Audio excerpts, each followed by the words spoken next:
Hello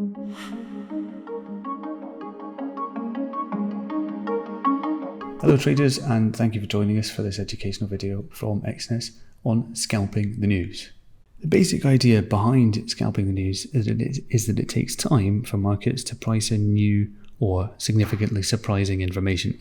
This is why it's really important to time your trades correctly after the release, but before the significant movement is completed.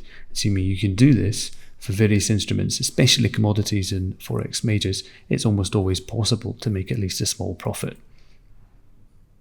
The main focus when scalping the news is on commodities. Gold and oil are probably the most important, but also other liquid symbols such as forex majors and, to a lesser extent, indices can be candidates for scalping the news as well.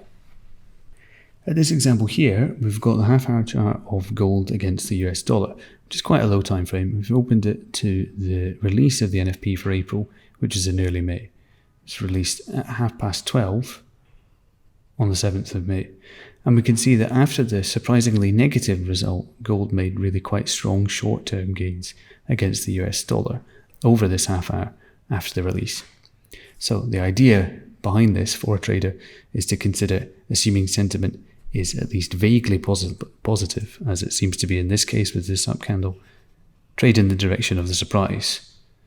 And assuming you can get in early enough towards the start of the half hour after the release, it's very likely that you will make some profit. Although of course it is also important to get out of the trade quite quickly, given that these kinds of short-term movements don't usually establish clear new trends. The biggest practical mistake made by more or less any trader is not cutting losses short. This is really critical for new scalpers and requires either very strong emotional discipline or some sort of technique using an indicator to stop to cut losses short. Whichever one you choose, whether an indicator or manual close, the latter not being strongly recommended, it's absolutely critical to cut your losses short. If you're interested in how you can use an indicator to do this, we strongly recommend that you check out our video on parabolic stop and reverse, which explains the essentials of how this indicator can be used by scalpers to set more accurate stops.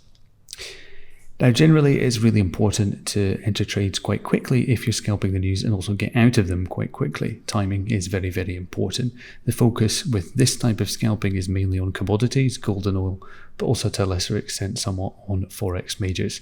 And it's really critical to be strict as you can be with cutting losses short and avoiding holding on to bad trades. Thank you for joining us for this educational video from Exynos on scalping the news. If you found it informative, we recommend that you also go on to check out our other videos in this series on parabolic stop and reverse and on momentum scalping.